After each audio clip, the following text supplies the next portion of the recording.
السلام عليكم ورحمة الله تعالى وبركاته. إن شاء الله تكونوا بخير وصحة وعافية. قبل كل شيء بغيت نشكر المتابعين الجدد، بارك الله فيكم على دعمكم. تعليقاتكم تعطيني القوة أني نزيد نخدم ونجيب فيديوهات واكتشافات استثنائية.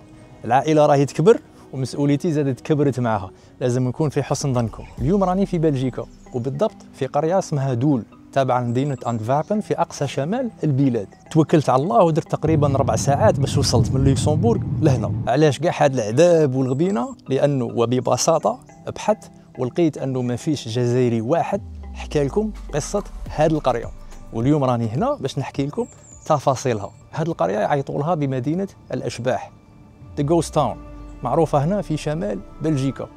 راني نتمشى، راه الصباح، راني وحدي في الطريق. تفكرت الفيلم تاع ويل سميث I am legend، سوف كو حاشاكم عافاكم ما عنديش كلب وما كانش فريق تصوير، راني وحدي في الطريق. راها 9:30 تاع الصباح وغادي نروحو نتمشوا ونشوفوا شا كاين في المدينة شا ما كاينش. حدا هاد القرية كاين مفاعل نووي، وبزاف ناس حاسبين انه هذا المفاعل هو السبب الرئيسي في هذه الهجرة الجماعية. السبب الحقيقي للإخلاء هو الميناء المجاور للقرية. ميناء أنتفاب هو ثاني أكبر الميناءات في أوروبا. القصة بدأت في سنة 1965 وين فرضت الحكومة على سكان القرية الرحيل، لكن بزاف منهم رفضوا وتوقف مشروع التوسعة في الثمانينات ورجع مرة أخرى في سنة 1995 وتواصل إلى غاية 2009 وين صدروا أوامر إخلاء كلي للقرية ورجع من غير المسموح العيش فيها. ومع حلول سنة 2021 تقلص عدد السكان فيها إلى 20 فقط بعد ما كانوا 1400 نسمة. بعد أكثر من 60 سنة من التهديدات توصلوا هاد 20 شخص مع الحكومة إلى اتفاق في 30 مارس 2022 يسمح للقرية بالبقاء مع إنشاء منطقة خضراء عازلة بين الميناء والقرية. هذا الاتفاق جاء بعد معركة قانونية طويلة ورجعت هذه القرية مثال على صمود المجتمعات المحلية. هذه أرضهم، حياتهم وذكرياتهم، تقدر تقول عليهم أنهم آخر الحراس تاع هذه القرية. هذه مدرسة القرية، كانت عامرة بالحياة، ضجيج التلاميذ وأصوات الأساتذة. جدرانها شاهدة على قصص صداقة، نجاحات وعلى أيام لا تنسى، واليوم سكتت وللأبد، وأنا صراحة حزنت عليها.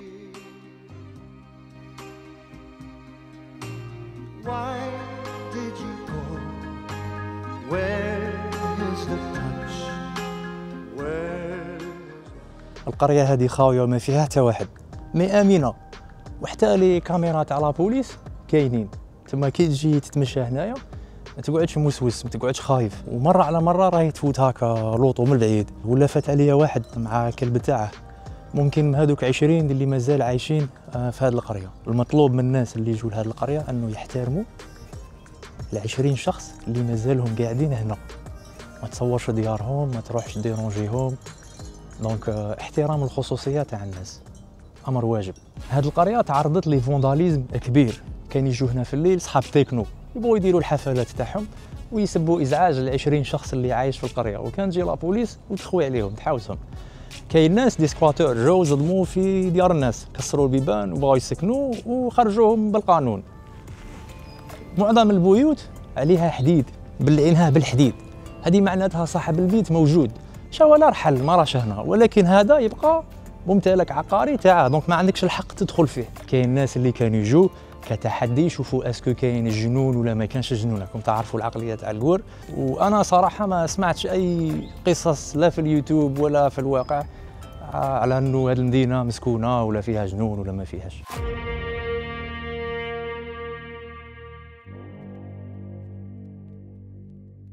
الشيء المأكد أنه المدينة عندها نكهة لا مثيل لها، وأنا الوحيد اللي راه يتمشى في أزقتها. القصة ما زالت شيقة، خليك حتى النهاية باش تتعرف على بقيتها.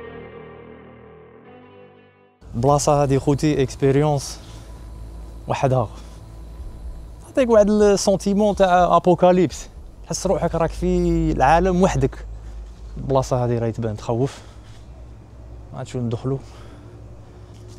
بسم الله يا لطيف. بلاصه كي دايره،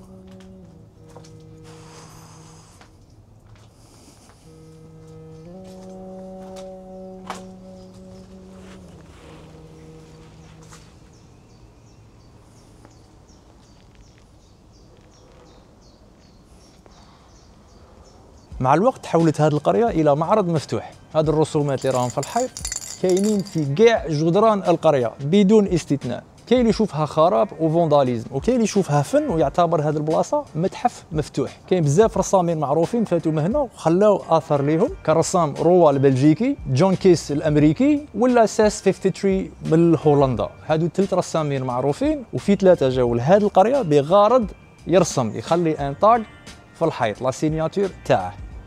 دونك هذه القريه هذه معروفه على انها قريه الاشباح، ومعروفها ايضا على انها قريه لي طاق، غير اللي يجي يرسم، غير اللي يجي معاه الماتيريال تاعه ويخلي لا سيناتور تاعه في الحيط كيما راكم تشوفوا. هنا راني في لاسيمتير، مقبره اللي دفنوا فيها الناس قبل ما يهاجروا. مورايا كنيسه مبلعه،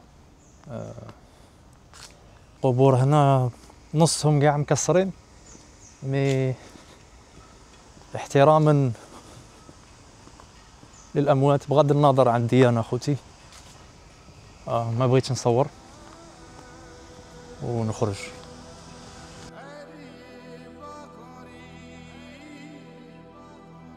على طرف القرية توجد مطحنة شلدذاك مولن، وهي من أقدم المطاحن في بلجيكا، ويرجع تاريخ بنائها إلى عام 1611، وهذا الشيء يخليها واحدة من أقدم المطاحن الحجرية المتبقية في البلاد.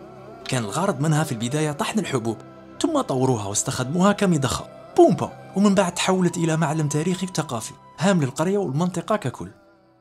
في الاخير خوتي هذه القريه مهجوره، ولكن ما زالها حيه في الذاكره. في هذه الحياه كل شيء يفوت، ولكن القصه تبقى، واليوم انا وانتم جزء منها. وانت واش رايك في هذه القريه؟ لو كان كنت عايش هنا تسمح في دارك وتروح، ولا تقعد هنا وتعيش بشكل طبيعي؟ ما تنساش لايك وتبارطاجي هذا الفيديو اذا عجبك، وخلوا لي اقتراحاتكم في التعليقات، ولنا ملقى ان شاء الله في فيديو اخر عن قريب. سلام.